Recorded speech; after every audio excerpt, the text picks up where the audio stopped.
Hello friends, welcome to Telugu audio story. మీరు కనుక ఛానల్ని ఫస్ట్ టైం చూస్తున్నట్లయితే ఛానల్ సబ్స్క్రైబ్ చేయండి, లైక్ చేయండి. అలాగే ఈ కథపై మీ విలువైన అభిప్రాయాన్ని కమెంట్ రూపంలో తెలియచేయండి. ఇక కథలోకి వెళ్దామా? నా ప్రాణమా పార్ట్ 66 చూసే ముందు పార్ట్ 65 చూడండి. లింక్ డిస్క్రిప్షన్లో ఇవ్వడం జరిగింది. అన్నయ్య వస్తే తనని నేనున్న ప్లేస్కి రమ్మని చెప్పు అని తను వెళ్ళే హాస్పిటల్ పేరు చెప్పి ఒక్క క్షణం కూడా అక్కడ ఉండలేక వెంటనే బయలుదేరింది సమీర. సమీర కళ్ళలో నీళ్లు, ఆమె మాటల్లో వణుకు గమనించిన పద్మ వెంటనే రిషికి ఫోన్ చేసి ఎక్కడున్నా సమీర చెప్పిన హాస్పిటల్కి వెళ్ళమని చెప్పింది. క్యాబ్లో హాస్పిటల్కి చేరుకున్న సమీర క్యాబ్ దిగి హాస్పిటల్ వైపు చూసింది. ఎందుకో ఇక్కడితో తమ బంధం తెగిపోతుంది అనిపిస్తూ ఉంటే ఆమె కళ్ళలో నీళ్లు. లోపలికి వెళ్తూ ఉండగా గేట్ లోపల ఎంట్రన్స్ దగ్గరే శౌర్య కార్ కనిపించింది. శౌర్యని అక్కడ చూసి వెళ్ళేది ఆగిపోయింది. కార్ దిగి బయటకు వస్తున్న అతన్ని చూసి సమీరని ఒక చూపు చూసి చేతిని పట్టుకొని పైకి తీసుకెళ్లాడు శౌర్య. అతని కోపాన్ని, నడుస్తున్న స్పీడ్ని చూస్తేనే తెలుస్తుంది శౌర్యకి విషయం చెప్పారు అని. అంత పక్క ప్లానింగ్తో తనని ఇరికించిన విశాలాక్షి ఆద్య అంటే అసహ్యం కలిగింది సమీరకి. శౌర్య నేరుగా సమీరని జాను వాళ్ళున్న ఫ్లోర్కి తీసుకెళ్లి వదిలాడు. సమీరని అక్కడ చూడడంతో జాను కోపం కట్టలు తెంచుకుంది. ఏదో అంటూ ముందుకు రాబోతున్న తనని ఆపిన శౌర్య సూటిగా సమీర వైపు చూస్తూ విశాలాక్షిని డోర్ నుండి చూపిస్తూ ఎందుకు చేసావిలా అని అడిగాడు. అతని గొంతులో కఠినత్వం సమీరకి వణుకు పుట్టించింది. ఒక్క కమల్ తప్ప అక్కడ అందరూ తన్ని దోషిని చూసినట్టు చూస్తున్నారు. శౌర్య, నేను చెప్పేది విను. షడప్, జస్ట్ అడిగిన దానికి మాత్రమే చెప్పు, ఎందుకు చేసావిలా? శౌర్య ఇంకేదో అడుగుతూ ఉండగా ముందుకు వచ్చిన జాను సమీర చెంపపై గట్టిగా కొట్టింది. ఆ దెబ్బకి తుళ్ళిపడింది సమీర. కింద పడిన తనను ఎవ్వరూ పైకి లేపలేదు. నీళ్ల కళ్ళతో కొట్టుకుపోయిన మోచేతిని చూసుకుంటున్న తనని నీచంగా చూస్తూ, నేను నెత్తిన పెట్టుకున్న ఫ్యామిలీకి నువ్వు ఇచ్చిన రెస్పెక్ట్ ఇది. ఇన్ని రోజులు నీ ఇన్నోసెన్స్ని ఎంతైతే ఇష్టపడ్డానో ఇప్పుడు అంతే చిరాకు పడుతున్నాను సమీర. I hate you. వదినగా చాలా రెస్పెక్ట్ ఇచ్చాను, బట్ నువ్వు ఛా. జాను మాటలు సమీర చెవిని చేరడం లేదు. కేవలం శౌర్య వైపు చూస్తోంది. దీనంగా తల్లి వైపు చూస్తున్న అతని కళ్ళలో బాధ. పైకి లేచి అతని దగ్గరకు వెళ్ళిన సమీర శౌర్య ముందు నిలబడింది. అతని కళ్ళలోకి చూస్తూ ఇదంతా నిజమని నువ్వు నమ్ముతున్నావా శౌర్య అని అడిగింది. శౌర్య ఏం మాట్లాడలేదు. కనీసం సమీర వైపు చూడను కూడా చూడలేదు అతను. శౌర్య, నిన్నే అంటూ సర్దుగా నిలబడిపోయి అతని చేతిని పట్టుకొని కదిపింది. వెంటనే శౌర్య సమీర చేతిని విసిరికొట్టి డోంట్ టచ్ అని అరిచాడు గట్టిగా. అందరితో పాటు ఆద్య కూడా వెలిక్కిపడింది శౌర్య అరుపుకి. కానీ తనకు అదంతా భలే తమాషాగా అనిపించింది. విశాలాక్షి కూడా స్పృహలో ఉంటే బాగుండేది అనిపించింది. శౌర్య సమీరని కొట్టేలా చూస్తూ ఎలా నమ్మకుండా ఉంటాను సమీర? నువ్వేం చేసావో నీకు తెలుసా? షీఈ్ మై మదర్, నీకు కాబోయే అత్తగారు. అలాంటి ఆమెని వయసు మర్చిపోయి కుట్టావు. పెళ్ళయ్యాక తండ్రితో బంధం తెచ్చుకోమంది అంటే ఎందుకు అని అడగకుండా రూడ్గా బిహేవ్ చేసావు. కేవలం నీ వల్లే మా అమ్మ ఇక్కడ ప్రాణాల కోసం కొట్టుకుంటోంది. నీ వల్లే. నిన్నే కనుక నా లైఫ్లోకి తెచ్చుకోకపోయి ఉంటే ఇలా అయ్యేది కాదు. ఛా, నీ ద్వారా అమ్మకి రిస్క్ అయ్యేలా చేసింది నేనే అంటూ కళ్ళలో అయిష్టత చూపిస్తూ ఉంటే శౌర్యని చూస్తూ నిలబడి ఉంది సమీర.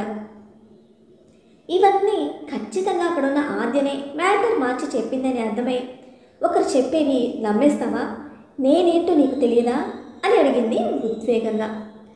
సూటిగా 1 నిమిషం పాటు సమీరను చూసిన శౌర్య, నమ్మకం గురించి నువ్వు మాట్లాడుకో సమీర. నిన్ను నమ్మి ఇంటికి వెళ్ళి చెక్ చేశాను. ఐ గాట్ దిస్ అంటూ తన చేతిలో ఉన్న ఫోన్లో రికార్డ్ అయిన సీసీ ఫుటేజ్ ఆమె ముందు పెట్టాడు. ఏంటో అన్నట్టు చూసిన సమీరకి అక్కడ కనిపిస్తున్న ఫుటేజ్ చూసి మైండ్ మొద్దుబారిపోయింది. అంతకుముందు తను వెళ్ళినప్పుడు లేని కెమెరా ఇప్పుడు ఎలా వచ్చిందో అనుకుంది. కానీ అంతా వాళ్ళ స్క్రిప్ట్ అని వెంటనే అర్థం చేసుకుంది. 2 నిమిషాల పాటు ఆ చూసేదంతా అబద్ధమని ప్రూవ్ చేసుకోవాలని అనుకుంది. కానీ తను ఎంత చెప్పినా నమ్మలేని విధంగా ఉన్న అక్కడి పరిస్థితికి ఓటమిని ఒప్పుకుంది సమీర. ఫుటేజ్లో వాళ్ళ ముఖభావాలు చూసి సమీరనే కావాలని గొడవ పెట్టుకున్నట్టుంది. అంతలా నాటకాన్ని తీర్చిదిద్దిన విశాలాక్షి ఆద్యుల టాలెంట్ని మెచ్చుకోకుండా ఉండలేకపోయింది. ఏం మాట్లాడకుండా ఫుటేజ్ని మాత్రం చూస్తున్న సమీర ముందుకు వచ్చి, ఇప్పుడు చెప్పు అది అబద్ధమని అన్నాడు గంభీరంగా.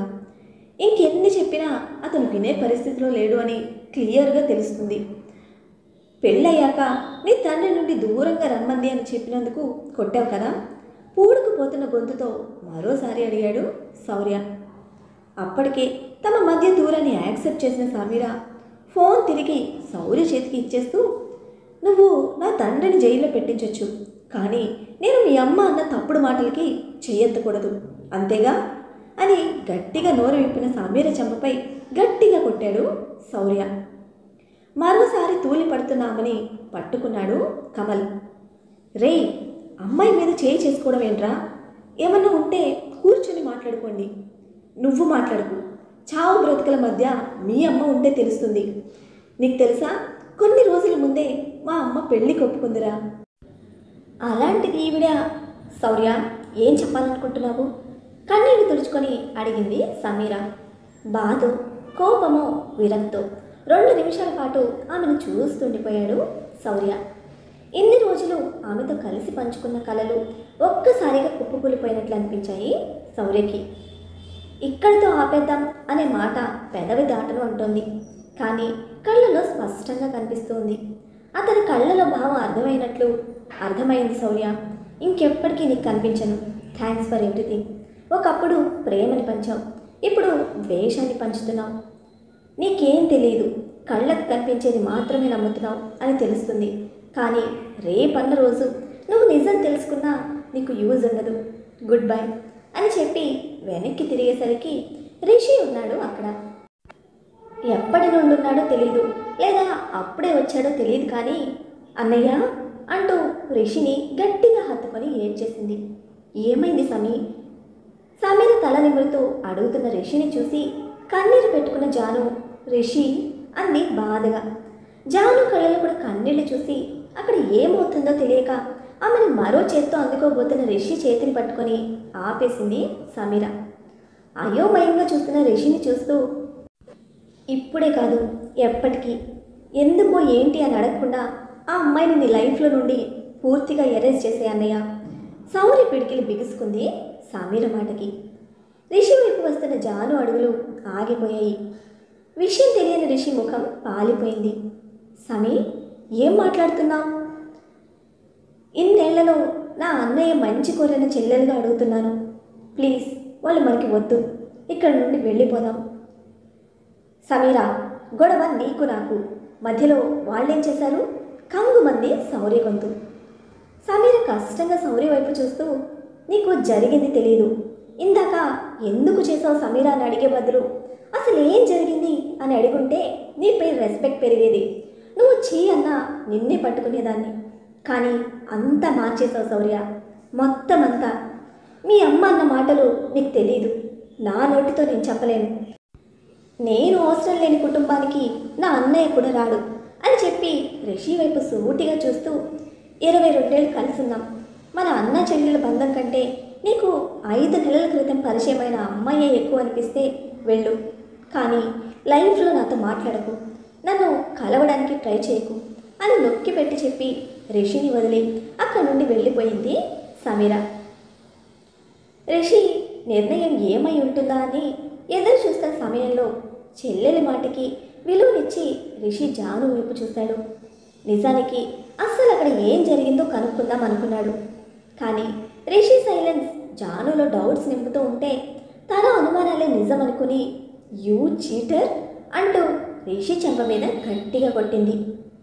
జాను అంటూ జాను వైపు కోపంగా చూస్తున్న శౌర్యని చూస్తూ, వద్దన్నయ్య, వీళ్ళు మనకు వద్దు, ఫేక్ లవ్ వీళ్ళది, ప్రేమ విలువ తెలియదు వీళ్ళకి, అలాంటి వాళ్ళని ఇంకా మన లైఫ్లో ఉంచొద్దు అని చెప్తూ శౌర్యని పట్టుకొని ఏడ్ చేస్తూ ఉంటే శౌర్య ఓవైపు బాధతో ఉన్న జానుని పట్టుకొని ఓదారుస్తూ రిషిని చూసి ఏదో చెప్పబోతే రిషి శౌర్య వైపు ఆపమన్నట్టు చూపిస్తూ, ఇట్స్ ఎనఫ్ శౌర్య అంటూ జాను వైపు సూటిగా చూస్తూ, నాది ఫేక్ లవ్, మేము మీకు సరిపోము, నాకు లవ్ తెలియదు, ఇంతేనా అని అడిగిన రిషి మాటలు మొదటిసారి జానుపై కోపంగా వినిపిస్తున్నాయి. అస్సలు అతని వైపు చూడడం కూడా ఇష్టం లేనట్టు శౌర్య గుండెల్లో ముఖం దాచేసుకుంటూ వెళ్ళిపోమని చెప్పన్నయ్య, నాకు తనని చూడాలని కూడా లేదు అంటూ వెక్కిళ్ళ మధ్య అంటున్న జానుని ఒకటే చూపు జీవితానికి సరిపడా ఒకే లుక్ విసిరి అక్కడి నుండి వెళ్ళిపోయాడు రిషి. అదే ఆఖరిసారి మళ్ళీ తనను చూసింది 3 ఏళ్ల తర్వాత. మొత్తానికి ఆద్య అనుకున్న ప్లాన్తో ఇద్దరిని కాకుండా నలుగురిని సక్సెస్ఫుల్గా విడదీసినందుకు ఆమెలో గర్వం తారాస్థాయికి చేరుకుంది. కమల్కి అసలు అక్కడ ఏం జరుగుతుందో అర్థం కాలేదు. కానీ మాటలు తూలడం వల్ల శౌర్య జాను మంచి మనుషులను కోల్పోయారని మాత్రం తెలిసింది. 2 రోజుల తర్వాత విశాలాక్షిని డిశ్చార్జ్ చేశారు. జరిగిన దానికి ఇంట్లో చీకటి అలుముకుంది. 4 రోజుల తర్వాత తిరిగి వచ్చిన సత్యమూర్తికి ఇంటికి వచ్చే వరకు కూడా తెలియదు విశాలాక్షి హెల్త్ పాడైందని. తనకి ముందుగా చెప్పనందుకు మొదట కోప్పడ్డాడు. కానీ భార్య ఆరోగ్య విషయంలో భయం మొదలైంది. తర్వాత ఆమెని హాస్పిటల్లో చూపించి ఏం లేదని కన్ఫర్మ్ చేసుకున్నాక రిలీఫ్గా ఫీల్ అయ్యారు సత్యమూర్తి. తను వచ్చినప్పటి నుండి శౌర్య జాను ఇద్దరి ముఖాల్లో వెలుగు లేదు. వాళ్ళ కళ్ళలో స్పష్టంగా కనిపిస్తున్న ఆందోళనను గమనించి ఒకరోజు శౌర్యని అడిగారు విషయం ఏంటని. జరిగిందంతా మొత్తం వివరించిన శౌర్య తండ్రి దగ్గర సాంత్వన పొందుతూ అతని వడిలో ఒదిగిపోయి, అది ఇంత చీట్ చేస్తుందని నేను అనుకోలేదు నాన్న, అమాయకురాలు అనుకున్నాను, కానీ పెద్దలను ఎదిరించేంత పొగరుందని అనుకోలేదు. దానిపై నాకు పీకల దాకా కోపం ఉంది. అయినప్పటికీ దాన్ని నేను మర్చిపోలేకపోతున్నాను. దాంతో ఒక లైఫ్ ఊహించుకున్నాను. అది ఇలా చేస్తుందని అస్సలు అనుకోలేదు అంటూ తండ్రి దగ్గర తన బాధను పంచుకున్నాడు శౌర్య. శౌర్య చెప్పిన దాని ప్రకారం సమీర తప్పు కనిపించి కొడుకుతో ఆమెని మర్చిపోమని చెప్పాడు సత్యమూర్తి.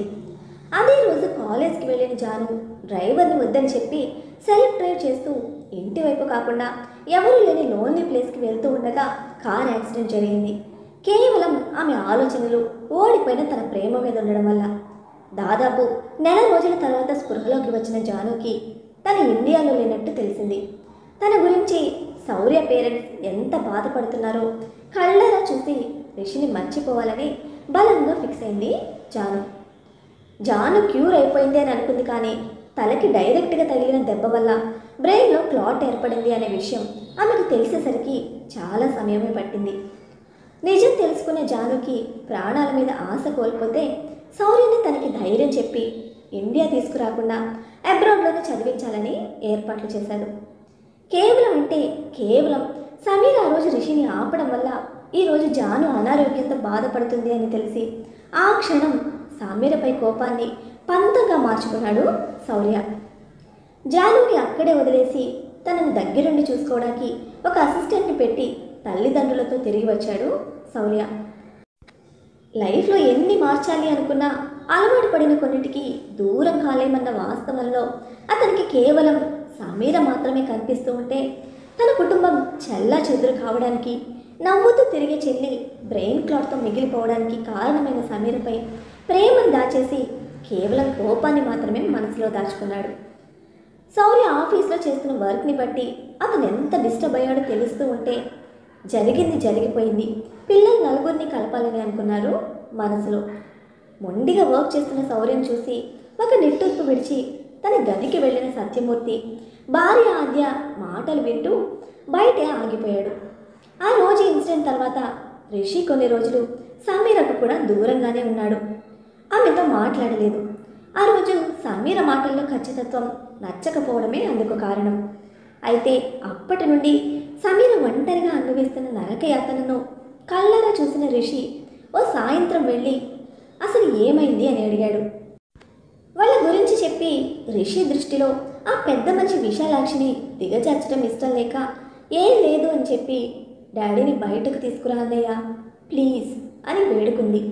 ధర్మంద్రి చేసిన పనులపై అవగాహన ఉన్నప్పటికీ సమీర ఉన్న బాధలో అతని తోడు ఆమెకి ధైర్యాన్ని ఇస్తుంది అన్న నమ్మకంతో ఆ తర్వాతి రోజు ఉదయమే ధర్మేంద్రని కలిసి మీరు బయటకు వచ్చే ఛాన్సెస్ చాలా తక్కువ బాబాయ్, నా మాట విని విదేశాల్లో ఉన్న అమ్మాయిలను కూడా ఇండియా రప్పించండి, అని చెప్పిన రిషి వైపు నిర్లక్ష్యంగా చూసి, ఇంపాసిబుల్, వాళ్ళు కొనుక్కున్నారు ఆ అమ్మాయిలని అన్నాడు.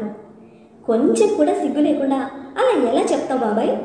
ఆ పిల్లల్లో నీకు మన సమీర కనిపించలేదా? డబ్బు కోసం ఇంత నిజానికి దిగజారుతావా అని గట్టిగా అడిగేసరికి మెన్నకుండిపోయాడు ధర్మేంద్ర. తర్వాత విదేశాల్లో ఉన్న పిల్లల వివరాలు రిషికిచ్చి దగ్గరుండి వెనక్కి రప్పించే ఏర్పాట్లు చేయించాడు. దానివల్ల అతనికి అయిన ఖర్చు ఇప్పుడు వచ్చిన దానికంటే 3 ఇంతలు. ఇప్పుడు చేసింది మంచి పని అయినప్పటికీ పదుల సంఖ్యలో ఉన్న అమ్మాయిల కన్యత్వాన్ని దోచుకున్న పాపం ధర్మేంద్రకి ఖచ్చితంగా తగులుతుంది అనేది వాస్తవం. ఇంటికి వచ్చిన తండ్రిని చూసి సమీర హ్యాపీగా ఫీల్ అయింది. తర్వాత ఆమె ద్వారా శౌర్య విషయంలో జరిగింది తెలుసుకొని సంతోషపడ్డాడు, కానీ బయటపడలేదు.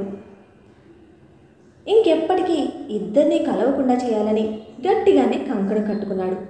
అలాగే శౌర్య కారణంగా తనకి కలిగిన నష్టానికి జీవితంలో తేరుకోలేకుండా చేయాలని నిర్ణయించుకొని శౌర్య కంపెనీలో తన ఎంప్లాయీస్ని పెట్టి ప్రాజెక్ట్స్ తన చేతికి దక్కేలా చేసుకొని ఒకానొక సమయంలో శౌర్యని పూర్తిగా బోల్తో కొట్టేలా చేశాడు ధర్మేంద్ర. సమీర గురించిన ఆలోచనల్లో పని మీద శ్రద్ధ కోల్పోయిన శౌర్యకి అప్పుడు తన కంపెనీ నిలబడడానికి కారణమైంది కమల్ హ్యాండ్. ఫ్రెండ్గా చాలా హెల్ప్ చేశాడు కంపెనీకి. ముందు సెమిస్టర్లో టాప్ స్కోర్ తెచ్చుకున్న సమీర ఇప్పుడు జరిగిన అనర్థాల కారణంగా తగ్గిపోయేటప్పటికీ ధర్మేంద్రకి ఒక ఆలోచన చేసి ఆమెను కూడా కెనడా పంపించాడు. కానీ అందరికీ జర్మనీ అని చెప్పేవాడు, సమీర అడ్రస్ తెలుసుకోవడానికి లేకుండా చేస్తూ. శౌర్య ఆఫీస్లో చేస్తున్న వర్క్ని బట్టి అతను ఎంత డిస్టర్బ్ అయ్యాడో తెలుస్తూ ఉంటే జరిగింది జరిగిపోయింది, పిల్లలు 4గురిని కలపాలని అనుకున్నాడు మనసులో. మొండిగా వర్క్ చేస్తున్న శౌర్యను చూసి ఒక నిట్టూర్పు విడిచి తన గదికి వెళ్ళిన సత్యమూర్తి భార్య ఆద్య మాటలు వింటూ బయటే ఆగిపోయాడు. జానుకి యాక్సిడెంట్ అయిన తర్వాత ఆమె పడ్డ బాధ, రిషిని మర్చిపోవడానికి ఆమె పడుతున్న కష్టాలు చూసిన విశాలాక్షిలో తప్పు చేసిన పశ్చాత్తాపం చేరిపోయింది. స్టేటస్, ప్రెస్టేజ్ అంటూ నా పిల్లల సంతోషాల్ని నేనే దూరం చేశాను ఆద్య, తప్పు చేసామనిపిస్తుంది అంది శూన్యంలోకి చూస్తూ. అలాగని బావకి ఆ సమీరానిచ్చి పెళ్లి చేస్తావా అత్త? నాకు వేరే దారి లేదు. వాళ్ళని అలా చూసి నా గుండె తరుక్కుపోతుంది. వాళ్ళ సంతోషం కంటే నాకు ఏది ముఖ్యం కాదాద్య. మరి నా సంగతి ఏంటత్తా? బావ మీద ఎన్ని ఆశలు పెట్టుకున్నానో తెలుసా? బావ నా భర్త అని ఎప్పుడూ ఫిక్స్ అయిపోయాను నేను. అలాంటిది ఇప్పుడు కాదు కుదరదు అంటే నేనేమైపోవాలి? అది కాదే, నీకు అంతకంటే మంచి సంబంధం తెచ్చి ఆపత్త ఇంకొకరిని నా భర్తగా ఊహించుకోమని చెప్పే బదులు కొంచెం విషయం ఇచ్చి చంపే. ఏంటి ఆ మాటలు? లేదంటే అంత కష్టపడి ప్లాన్ చేసి 4గురిని విడబడితే బాధలో ఉన్న కొడుకు మనసు మార్చడం మానేసి నాకు వేరే సంబంధం చూస్తాను అని ఎలా అంటావత్తా? ఆద్య, కోపం తెచ్చుకోకు, నేను చెప్పేది విను. బావ తప్ప నా భర్తగా మరొకరుంటే నేను సహించలేనంత. ఇది నువ్వు దృష్టిలో పెట్టుకుంటే బాగుంటుంది అని చెప్పి డోర్ చాటున ఉన్న సత్యమూర్తి గారిని చూడకుండా అక్కడి నుండి వెళ్ళిపోయింది ఆద్య. శౌర్య, సమీర, రిషి, జాను 4గురు ఒకటేసారి ఒకరికొకరు దూరం అవ్వడానికి కారణం తన భార్య విశాలాక్షి మరియు మేనకోడలు ఆద్య అని తెలుసుకున్న సత్యమూర్తి గారు చాలాసేపు షాక్ నుండి తేరుకోలేదు. తర్వాత భార్య ముందుకు వెళ్ళారు. ఇప్పుడు నువ్వు మాట్లాడింది దేని గురించి అంటూ. ఎదురుగా సత్యమూర్తిని చూసి షాక్ అయిన విశాలాక్షి తడబడుతూ దేని గురించండి అంది. నటించకు విషా, పిల్లలు విడిపోవడానికి కారణం నువ్వా? అదంతా మీ ప్లానింగా? అంటే కావాలని వాళ్ళని దూరం చేశావా? నేను చెప్పేది ఛీ మాట్లాడకు. ఇప్పుడే శౌర్యకి జరిగింది చెప్తాను. ఎంత నమ్మాడో తెలుసా నిన్ను, ఎంత ప్రేమించాడో తెలుసా సమీరని. బంగారం లాంటి పిల్లపై ఇంత పెద్ద నింద పడేలా చేస్తావు. నువ్వు ఇలాంటి దానివని కల్లో కూడా అనుకోలేదు. శౌర్యకి ఇప్పుడే నిజం చెప్తాను అని వెళ్తూ ఉండగా ఆవిడ భర్త కాళ్ళు పట్టుకొని ఆపి, తప్పే చేశాను, కానీ తప్పలేదు, నన్ను క్షమించండి. నా కొడుకు దృష్టిలో నన్ను చెడ్డదాన్ని చేయకండి. సమీర నాన్నని దృష్టిలో పెట్టుకొని ఆ అమ్మాయిని వద్దు అనుకున్నాను, నాదే తప్పు. కానీ నా కొడుకు గురించి ఆలోచించే ఇలాంటి నిర్ణయం తీసుకున్నాను.